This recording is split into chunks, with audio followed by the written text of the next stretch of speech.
नमस्कार, स्वागत है आपका। मैं आपका होस्ट उत्कर्ष कुमार। आप देख रहे हैं election express MNME news analysis. हमें सब्सक्राइब करें, लाइक, शेयर और कमेंट करना ना भूलें। आज शुरुआत करते हैं हम कुछ अहम खबरों से, जिसमें पहली खबर जो सुर्खियां बटोर रही है वो है प्रशांत किशोर से जुड़ी हुई। प्रशांत किशोर धनसुराज के संरक्षक हैं, संस्थापक हैं और लगातार प्रेस कॉन्फ्रेंस करके एक रेगुलर इंटरवल में और रोजाना किसी ना किसी मीडिया हाउस में अपना इंटरव्यू देके सुर्खियां बटोर रहे हैं, सुर्खियों में हैं। और फिलहाल ऐसा माहौल बन गया है कि आप नकार नहीं सकते प्रशांत किशोर को। सुनिए उन्हें।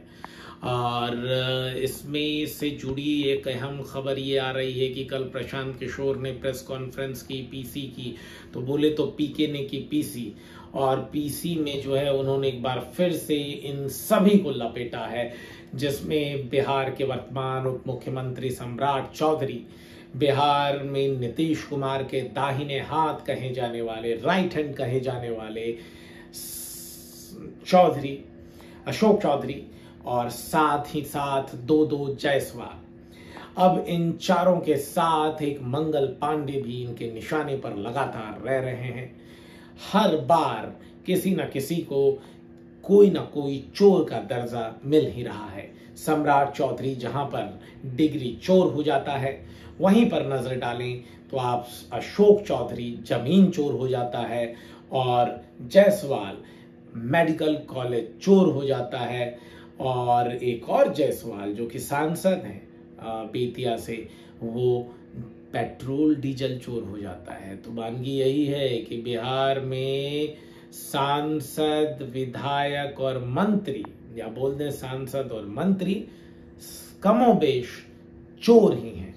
कोई पेट्रोल की चोरी कर रहा है, हेरा फेरी कर रहा है, कोई मेडिकल कॉलेज हड़प रहा है, चोरी कर रहा है, कोई जमीन हड़प रहा है, जमीन की चोरी कर रहा है, तो कोई डिग्री हड़प रहा है, वो भी इंडिया से नहीं, बिहार से नहीं, भारत से नहीं, विदेश से, और वो भी फर्जी। चोरी चोरी चोरी और बस चोरी। ये हाल है जनता दल यूनाइटेड से आने वाले सांसद और मंत्री का, और साथ ही साथ बीजेपी से आने वाले मंत्री और सांसद, और साथ ही साथ उप मुख्यमंत्री का। बिहार के दोनों उप मुख्यमंत्री लगातार निशाने पर आते रहते हैं। नीतीश कुमार के दाहिने और बाएं तरफ खड़े तो रहते हैं, लेकिन दोनों का दामन जो है अब दागदार है। सम्राट चौधरी पर हत्या के आरोप लगे हैं। सम्राट चौधरी पर 6 लोगों की हत्या का आरोप लगा है, और ये 6 लोग इसी की जाति के थे, मतलब सम्राट चौधरी की ही जाति के थे। अगर आपको याद हो तो सम्राट के पिता शकुनी चौधरी, जो नाम से भी शकुनी थे और अपने राजनीतिक चरित्र से भी शकुनी थे, उन्होंने भागलपुर की एक सभा में, एक रैली में कहा था कि नीतीश की मोदी अगर भागलपुर या बिहार आता है तो उसे जमीन में गाड़ देंगे। तो आप समझ सकते हैं, नरेंद्र मोदी को मारने की धमकी दे दी थी। अब उसी शकुनी चौधरी के बेटे हैं सम्राट चौधरी। सम्राट चौधरी कई पार्टियों से घूम फिर कर अब आए हैं बीजेपी में, और मिल गया दर्जा इन्हें उप मुख्यमंत्री का। आपको यहां ये बताना भी काफी अहम जरूरी हो जाता है कि सम्राट चौधरी जेडीयू में भी रहे, हम में भी रहे, राजद में भी रहे, और ऐसे ही वानगी इनके पिता की थी, कांग्रेस में थे, राजद में थे। उससे पहले जनता दल यूनाइटेड के टूटने पर भी जो समता पार्टी हिस्सा था जॉर्ज फर्नांडिस का, उसमें गए। तो बाप बेटे दोनों का अलग अलग पार्टियों से जुड़ाव और झुकाव एक नियमित अंतराल पर होता रहा है।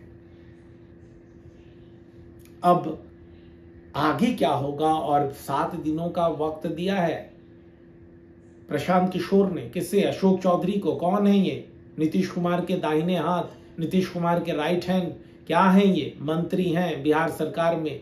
क्या आरोप है इन पर? 200 करोड़ रुपए के जमीन खरीद कर इधर से उधर करने का आरोप है, अपनी बेटी के नाम रजिस्ट्री करवाने का आरोप है। क्या बोला प्रशांत ने कि जो लीगल नोटिस भेजे हो मुझ पर उसे वापस लो, नहीं तो फिर 500 करोड़ रुपए के घोटाले का भंडाफोड़ करेंगे। तो इस तरह से क्या होगा आगे? संजय चौधरी जिस पर 200 करोड़ रुपए की हेराफेरी का आरोप है जमीन खरीद फरोख्त के सिलसिले में, उसमें 500 करोड़ और जुड़ जाएगा और ये हो जाएगा 700 करोड़ रुपए का आरोप का टेन्योर क्या रहा है? प्रशांत किशोर का कहना है कि बीते 3 सालों में ये कारनामा कर दिखाया है अशोक चौधरी ने। ये खबर, दूसरी खबर यूपी की बरेली से आ रही है। बरेली में दंगा प्रभावित, हिंसा प्रभावित इलाकों में कर्फ्यू चल रहा था। आज कर्फ्यू में थोड़ी ढील दे दी गई। ढील 4 घंटे की थी, सुबह 10 बजे से दोपहर 12 बजे तक ये ढील थी। योगी जो है काफी बौखलाए हुए हैं, उन्होंने बुलडोजर एक्शन की तैयारी कर ली है। कल यूपी के प्रशासन ने जो है वो 3 बड़े होटलों को सील कर दिया। इसके साथ ही साथ कई अन्य सैकड़ों दुकानों को भी सील किया। आज खबर ये आ रही है कि दोपहर बाद तक बुलडोजर एक्शन होगा। जितना भी आरोपी है उस पर बुलडोजर एक्शन होगा। 28 के करीब आरोपियों को जो है, दोषियों को जो है वो हिरासत में ले लिया गया है, गिरफ्तारियां कर ली गई है और इस वक्त तक समाजवादी पार्टी की तरफ से किसी तरह का कोई बयान नहीं आया है। तो इस तरह का दंगा भड़काने का आरोप है। बताया जा रहा है कि आरोपियों में से कई आरोपी जो है बिहार और बंगाल से था, मतलब एक तरह से इम्पोर्ट कराया गया है दूसरी जगह से गुंडों को, और यहाँ पर हिंसा, बरेली में हिंसा के वारदात को अंजाम दिया गया, दंगा भड़काने की कोशिश की गई। मुख्य आरोपी जो है यहीं उस होटल में एक दिन पहले रुका था, जिसके बाद इस होटल को भी सील कर दिया गया है। तो उत्तर प्रदेश में इस तरह की घटनाएं आम होती हैं।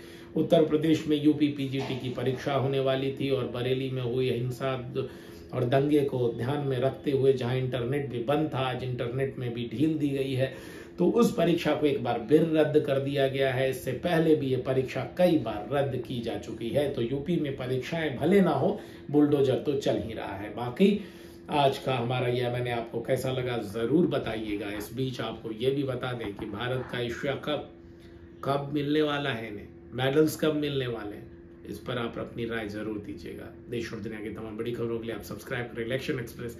मैं आपका होस्ट उत्कर्ष कुमार। अपना ख्याल रखें और हमें सब्सक्राइब करें।